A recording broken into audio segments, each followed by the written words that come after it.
Entrepreneurship is often celebrated for the value it creates, but researchers have often overlooked the value it leaves behind. In this episode, we explore what we miss when we study only the opportunities that get exploited rather than the ones that don't, and how a kid from San Antonio came to believe that entrepreneurship might be the key to changing the city he loves. Welcome to this episode of Inside Alvarez Business, a podcast dedicated to bringing you the stories behind the research. I'm your host, Jonathan Helbesleben, Dean of the Carlos Alvarez College of Business at the University of Texas at San Antonio. Our guest today is Alex Lewis, the Melvin Lachman Chair in Entrepreneurship in the Alvarez College of Business. His work in entrepreneurship explores how markets can be better harnessed to benefit not only entrepreneurs, but society at large. I hope you enjoy the conversation as much as I did. Well, welcome to Inside Alvarez Business. I'm delighted today to welcome Alex Lewis. Alex is currently an assistant professor in the Department of Management in the Carlos Alvarez College of Business. He will be promoted to an associate professor coming up here in September, and also has recently been appointed as the Melvin Lachman Chair in Entrepreneurship. So congratulations on both of those achievements, Thank you, Alex. He completed his PhD in Organization and Management Studies here at UTSA in 2020, and then immediately joined the management department right after that. An interesting time to have joined a management department in your first academic job as well. He's still pretty early in his career, of course, having graduated in 2020, but he's already making a huge impact. So he's published work in some of the most elite journals in management and in a specialty area of entrepreneurship, including a rare hat trick of publications in the Academy of Management Review, Academy of Management Journal, Academy of Management Annals. He'll be taking on a role as an associate editor at Entrepreneurship Theory and Practice very soon, which is a rare accomplishment also for someone so earlier in their careers. So I'm excited to hear a little bit more about your research. But before we talk about your research, I want to get some kind of background on you in terms of how you ended up here and in your academic career. I often will tell guests that I've never heard anyone ever say, when I grow up, I want to be a management professor. I'm glad I can be the first. You can be the first. All right. This is something you aspire to for a while? Yeah. And I'm going to mention Pierre Bourdieu right away because everybody who knows me knows when I mention this sociologist, Pierre Bourdieu, he's fantastic. He's amazing. One of the things he argues and sort of presents this idea of the way you were raised, you develop the, cultural capital, sort of what is normal language, what you're used to, what's around you, social capital, who you know, economic capital, I think most people figure out, symbolic capital. For me, this is relevant because I was raised in a family of academics. So, my dad has a PhD. All of my parents' friends, all of sort of the six closest friends that I was in and out of the house, we were visiting, family friends, all of them were academics. And so it was very much like, oh, okay, this is what you do. You go on and you get a PhD. And so I think by middle school, I was thinking a PhD in economics. So not a PhD in management, but a PhD in economics. And I sort of kept to that up until taking Fathali Feruzi's, Ali's class here. It was my master's degree in economics here, and I had to do mathematical proofs. And I was like, no, thank you. I did not like doing these proofs. It was, I think, the only B I got in my master's program. And, I quickly learned that if you want to be getting a management PhD is going to pay more. And you have a lot more sort of flexibility in terms of what you research and how you research it. And the job market is easier. So I'm like, okay, I'll get a management PhD. But it was pretty much a straight line for me. So if I understand correctly, you're a native of San Antonio. Is that correct? Born in Houston, but moved here when I was 2. Okay.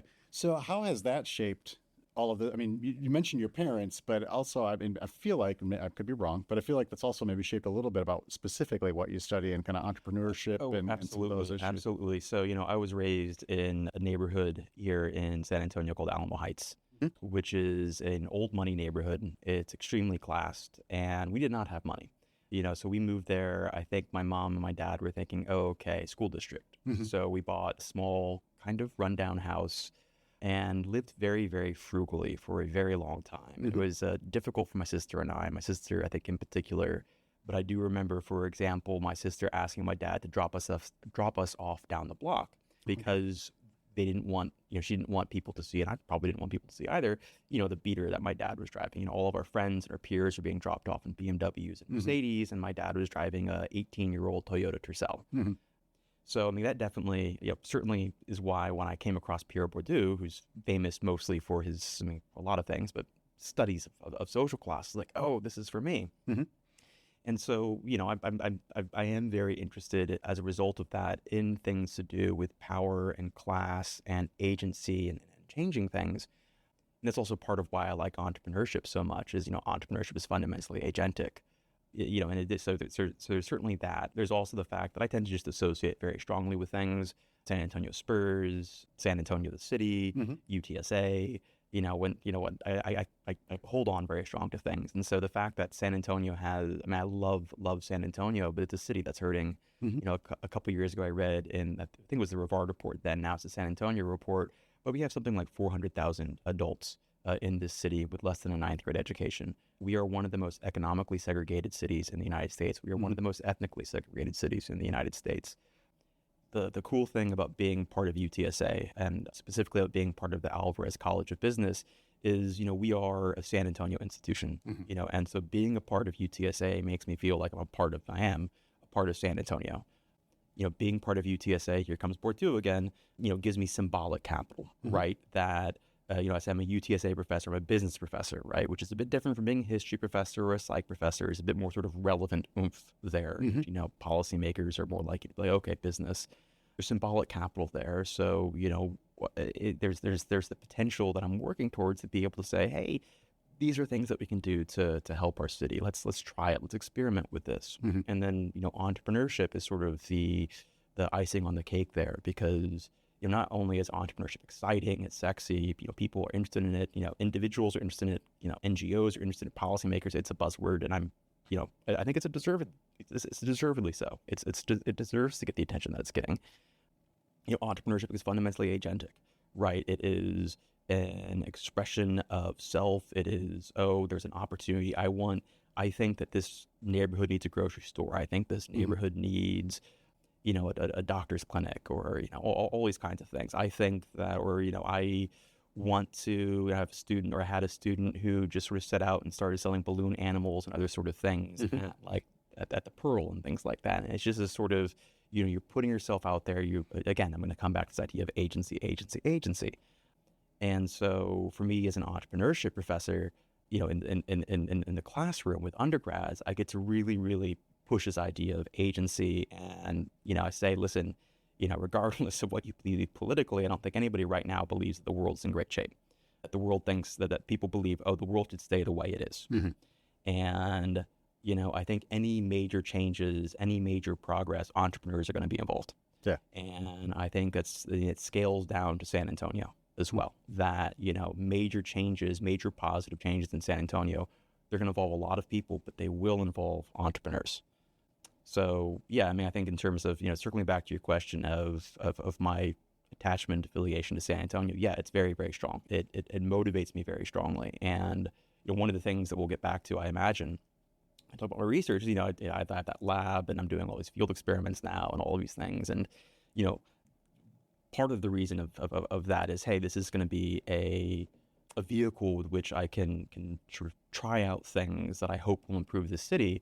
But so far, a lot of my work has been outside of I mean, I'm doing some work in the country, but there's a lot of stuff, doing stuff in Ghana, doing stuff in Bahamas, doing something in Kenya and Morocco and all of these places, in Virginia. And, we're right now talking with the CEO of Warrior Rising, which is sort of an international veterans, not international, national level sort of veterans NGO, focusing on veteran entrepreneurship, which certainly would affect San Antonio. But, it's funny. I'm like, okay, I haven't yet actually done something that really, from a policy level, from a field committee, that really has engaged San Antonio. Fortunately, my PhD student, Dr. Celeste Diaz-Ferrero, as of yesterday, 2 days ago, did this incredible dissertation on basically 400 years of San Antonio's entrepreneurial ecosystem and how it's evolved, the dynamics of sort of economic policy, development policy, race and class over the course of 400 years. And so she has now all of these connections. It's deep, and she's also from San Antonio. All of these connections that she has developed. And so with that together, I'm like, okay, here's my lab. Here's all the infrastructure that I set up to run field experiments. Let's go design. We'll figure out some sort of policy relevance so we can actually do something in San Antonio. Yeah. Well, I do want to come back to the lab in a little bit here. Before we do that, I want to talk a little bit about a couple of your papers, because I found them really fascinating. So I want to start with a paper that you published not too long ago in the Academy of Management Review. So what I thought was interesting about it, that the paper kind of asks scholars to kind of flip the foundational entrepreneurship question. So instead of asking things like which opportunities get exploited, it's which opportunities don't get exploited. That's a pretty fundamental reorientation in terms of the way we think about entrepreneurship. What do you think the field has missed by focusing more on that first question? And what becomes more maybe visible when you start to look at the alternative? So I think there's two answers. The sort of a little bit more concrete answer, the narrower answer is you miss things like, fundamentally it's a question about what could have been. What could have been exploited? What could have been opened? And when you start thinking about that, you can start recognizing patterns in what gets neglected. And so you think about the city of San Antonio. So San Antonio has food deserts, right? Food deserts, for the listeners who don't know, are areas where it's not easy to walk or drive and get fresh food. And a lot of these places, the closest access to quote unquote fresh food is a convenience store. That leads to a lot of problems, principally located in rural areas and sort of inner city areas. And so San Antonio has food deserts both within San Antonio, but also the San Antonio area. Let's say that and sometimes food deserts exist because there's not market demand for them. Like there's just the neighborhood is so poor that it can't support a grocery store. And that wouldn't be what this paper is talking about, right? That's not an opportunity because you can't start a viable business there. Right. Missed opportunity is where that could have been viable, where we could have harnessed markets. And this actually, we could have harnessed markets to create some sort of structure that would have created value for a community, for consumers, or whatever, right? Because all successful entrepreneurs create value. That's otherwise people wouldn't be buying their goods. It's fundamentally a value creation process that also implicates structural change. You compare that to, Alamo Heights, we have plenty of grocery stores. We have a Trader Joe's, we have Central Market, we have a Whole Foods, and we have 2 H-E-Bs, 3 if you include the one almost. Plenty of grocery stores. Yeah. But let's just pretend that there's not enough grocery stores in this area, and there's a latent demand for a grocery store. Well, there are many, many, many people in this area who not only can recognize the demand for grocery stores, but then marshal the resources necessary to open that grocery store, and so that opportunity gets exploited. Conversely, if you look at, the far, at parts of the far east side or parts of the near west side, south side, where you do have food deserts, and there may be people there who recognize that there's a need for this, but there are the population of people with the capacity to marshal those resources, with access to those resources, is much smaller. So it's more likely to sort of be fallow. And so you can make the argument, and that's what the paper does argue, is that, this dynamic that of inequality, and we talk about a lot, other aspects, but fundamentally, controlling for purchasing power, marginalized consumer groups, whether they're rural, minority, working class, so, lower social classes, all of these folks, the market is less responsive to their needs, controlling for their purchasing power. Yeah. Right. And so that's sort of a fundamental movement away from our belief that markets are, by and large, efficient, particularly when it comes to things like inequality. I can't remember, I think it was either Du Bois or Booker T. Washington who said that, a dollar doesn't care if you're black or white. And sort of referring to the market, right? If you can pay, nobody's gonna. And that's not the case. And it's not even because necessarily people are classist, racist, genderist, or, hate people living in rural areas or whatever reason, whatever these sort of neglected opportunities are. It's just the way social structures and markets work. That's the first answer of why, this. But I think the bigger question here, and why it's important to pay attention to what doesn't get exploited, is if entrepreneurship is fundamentally about value creation, which it is, and our goal is to, as people who work with policy, think about policy, study policy, and try to improve entrepreneurship, to increase, to basically maximize the amount of value that entrepreneurship is creating within a certain region. If you're not paying attention to, you can say, okay, this opportunity is exploited. You're fantastic. Entrepreneurs have, injected, $54 billion into the Texas economy this year. Okay, well, that's very impressive if, sort of the maximum amount they could have created was 60 million. 60 billion, right? That's great. Like, okay, 54 to 60, we create a lot of value. Good job. Our policies work fine. If, on the other hand, there was the opportunity, like a reasonable opportunity to create $100 billion worth of value, and you've created 54, that's a problem.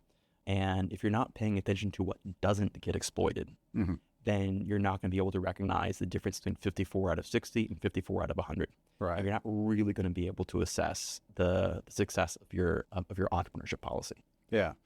So I guess it raises the kind of interesting question. I mean, what do we do about it in a case like that? I mean, if we realize, for example, it's 54 out of 100, what do we do? I mean, so the first thing you got to do is you got to measure it, right? I mean, you have to measure it.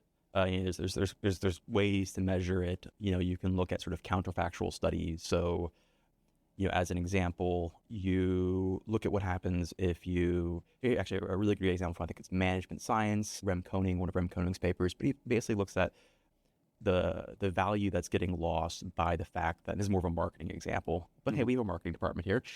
So the value that gets lost when your focus groups are predominantly male. Okay. Which is the case. Most focus groups are male-oriented.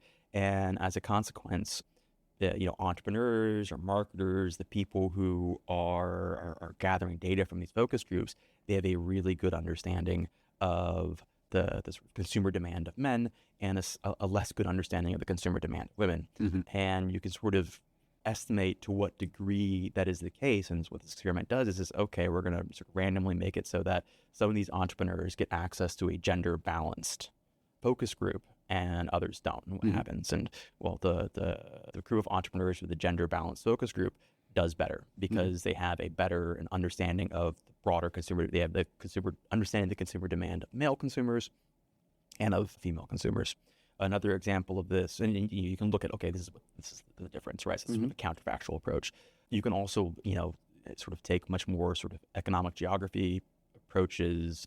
So as an example, there's another paper that looks at, as we know, everybody, all these businesses are gathering our data, right? And they're selling our data, and marketers get this data. And I'm not a huge fan of it, scares me, but at the same time, from a perspective of, we know our consumers were able to, provide the goods that they need, it provides them a lot of information. The issue is that in some, in areas where you have very low internet usage, they don't do a lot of internet shopping or things around alike, the information is just not as good, around 50% less accurate. In fact, in this paper, it was looking at working class neighborhoods and minority neighborhoods, and they found that the consumer information being gathered by all these information brokers was 50% less accurate. Not because information brokers were classist or racist or whatever, it's just that these areas didn't use the internet as much. And so you can sort of compare, and look at, okay, well, you can sort of, look at that data and you can imagine, well, what happens if we increase the sort of fidelity of that information or reduce digital divide so that they sort of use the internet more. You can compare what's happening there to areas where you do have, much more robust data and say, okay, this is the gap. So there's a whole bunch of ways to sort of get around to it. And, my personal preference is going to be, okay, field experiments. Like let's put our thumb on the scale and see what happens. Okay. Before I move on to another paper or another kind of topic, I want to say, so it's pretty common in academic papers to put, kind of some sort of throwaway quote at the beginning of papers. I have to say, I loved in this particular paper, you actually opened with two quotes, and it was such a striking juxtaposition. I was pleased with it. Thank you. Between the quote from Schumpeter, and his optimism about capitalism lifting the masses, and then James Baldwin's rather straightforward statement that, it's pretty expensive to be poor. It is expensive to be poor. And, I think one of the other key ideas of this paper, and I think this speaks to a broader, my broader interest in entrepreneurship, is I am very interested in trying to find a middle ground, right? We are very, very divided politically, obviously. I think everybody knows that. And, even within the business world, there are, and, throwing aside the various sort of identity politics, cultural war stuff that's going on, there's still a fundamental divide about, is business and capitalism good? Is business and capitalism bad? Do the benefits outweigh the costs, et cetera? And, I think it's a fundamentally unhelpful way to think about it. Capitalism is, or, it's a variety of different systems. Even Karl Marx was, he very clearly stated that he felt that capitalism represented, immense progress. He didn't think that was the end state, obviously, right? There was something more. But he did recognize, hey, and that markets were probably the most powerful social force that has ever been sort of emerged in human history, something I very much agree with. And, that, again, ties back to where I think entrepreneurship is so important, because entrepreneurship essentially allows people to, wed their interests, the change they want to see in the world. If they're able to, it can harness the market, and the market can drive that change. And the market is so incredibly powerful. Okay, so again, we go back to sort of fundamental sort of disagreement, and this paper, there's also a JBV on sort of, I think it's like I describe as compatibility, the compatibility between the market and emancipation, where it's like, okay, yeah, you can take this either or approach, but regardless, this is the system here, and we have to recognize that it's not either or, it's both. Yeah, you mentioned this notion of emancipatory entrepreneurship. Can you just give a sense of what that is, and maybe how that differs from what maybe people would typically think about? So, I'm going to start with the academic aspect of it, which is, it's one of the sort of growing streams of research in entrepreneurship that fundamentally looks at how entrepreneurship enables people to escape or reduce constraint.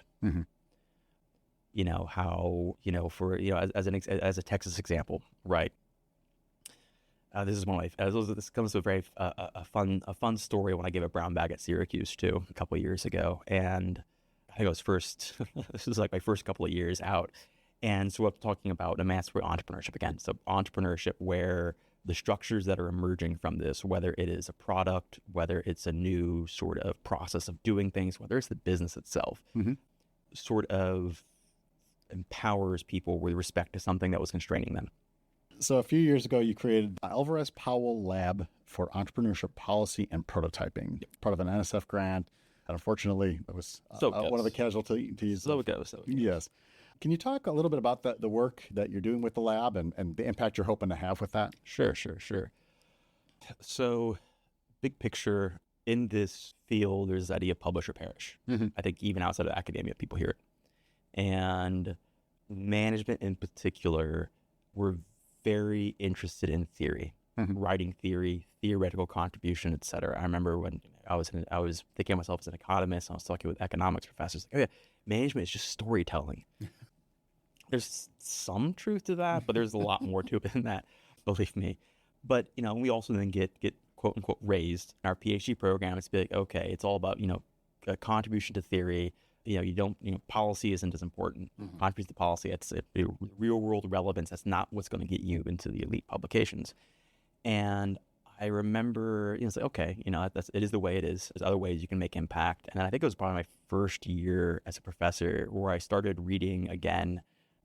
I started reading more management science, which is, a top journal, UTD, elite, whatever, where they have a lot of policy research, where it's fundamentally about like, hey, here is this problem. Is there a way that we can design a policy to a way to test this policy and design it to make a difference? Okay, so first is this idea of, okay, field experiments. If you want to publish top journals and you also want to be relevant, field experiments are your best bet. So I'm messing around with field experiments, and I'm working. We have a experiment set up with this in Iran. It was some sort of, this was many years ago, but a sort of a tech entrepreneur conference. And what we were doing is we had, working with the organizers, and we were gonna, some entrepreneurs were gonna get training on how to develop social capital and social networking, et cetera, and some weren't. And we were gonna look at their LinkedIn profiles, how they evolve, and ask after, like, did they, how many connections did they make? Did they follow up these connections, et cetera, all this kind of stuff. Everything was all going well. The day before the conference started, they just went no contact. Replying emails, texts, or whatever. Our person on the ground was not able to contact them. And, other members of the team says, yeah, this happens. And so I was like, okay, how do we stop this from happening? We have to build our own infrastructure. And that's sort of how the lab was born. It's like, okay, this is an effort to build infrastructure so that we don't have to rely on NGOs all we have to rely on these other actors is just give us access, and we'll do everything else. And of course, if we're doing everything else and we're able to say, hey, this is going to help the people that you're supposed to be helping, it makes it a lot easier to work with. And, it's sort of if you build it, they will come. We had initial things going, and y'all built the website for us, and that helped us a lot make additional connections. Now I have more opportunities than I know what to do. I do know what to do. I expand my teams, bring people in, and whatever. But the point is, it's enabling me to do what I really hope to do, which is do this research that has real world impact.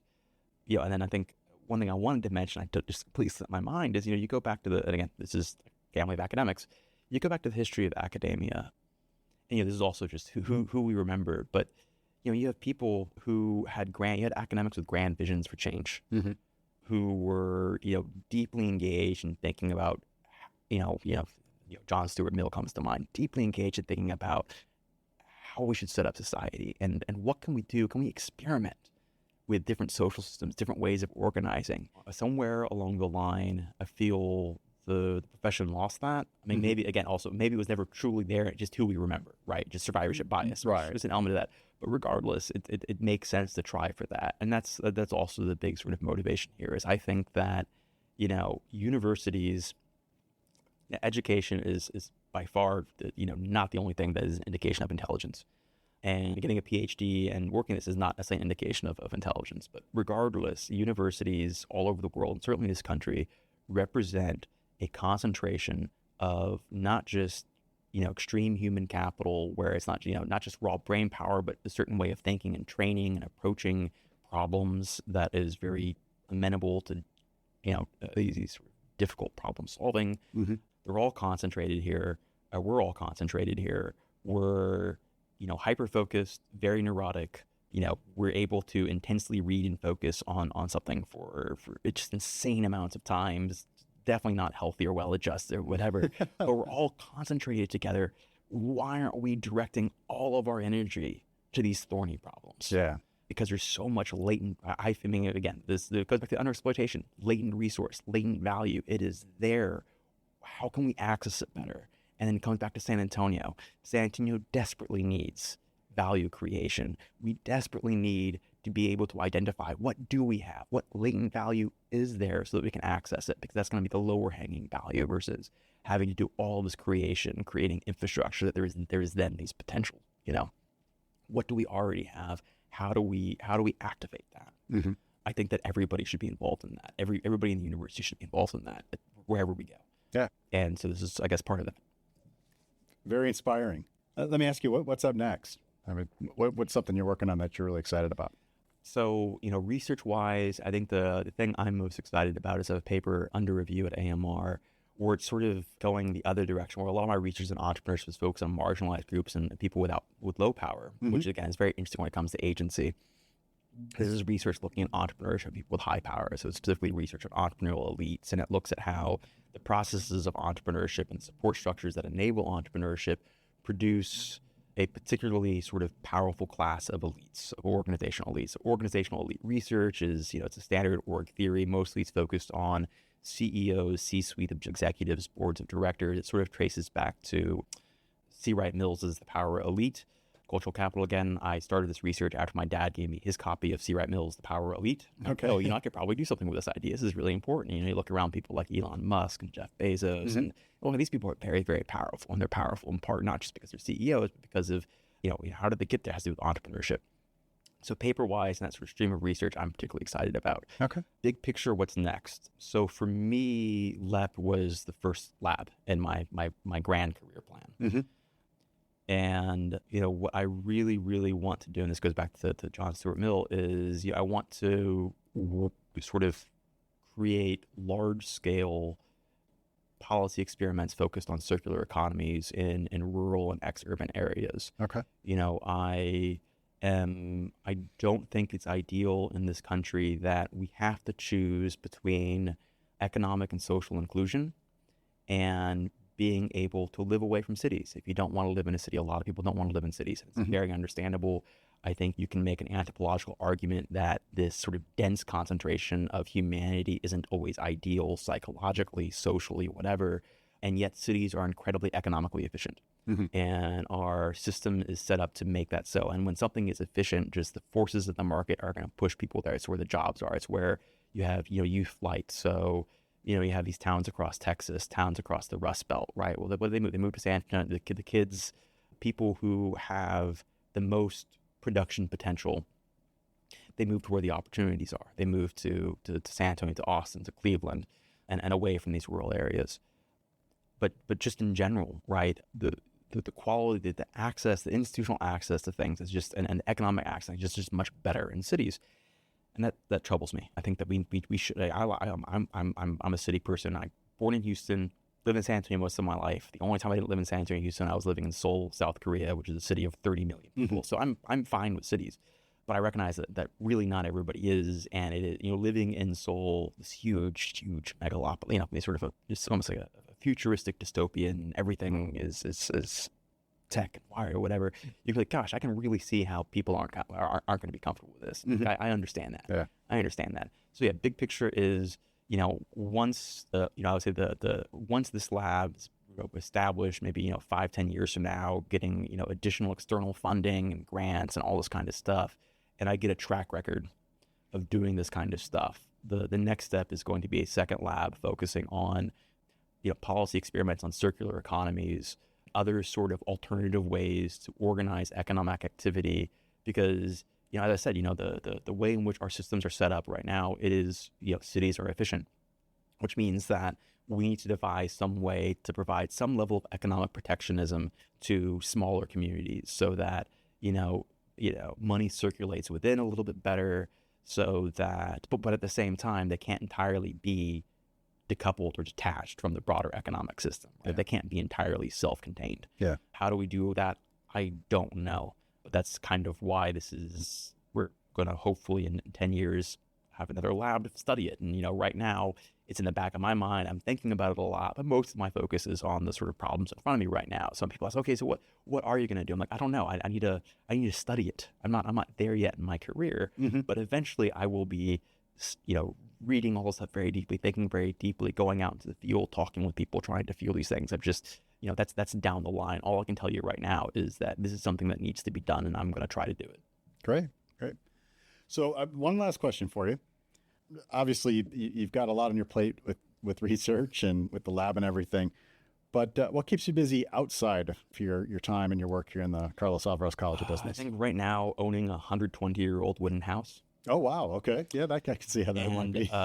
Yeah, when we first bought it, I was like, oh my God, I get to go to Lowe's and buy all these power tools. And I was just so happy. I felt like a happy Hank Hill, King of the Hill, very Texan.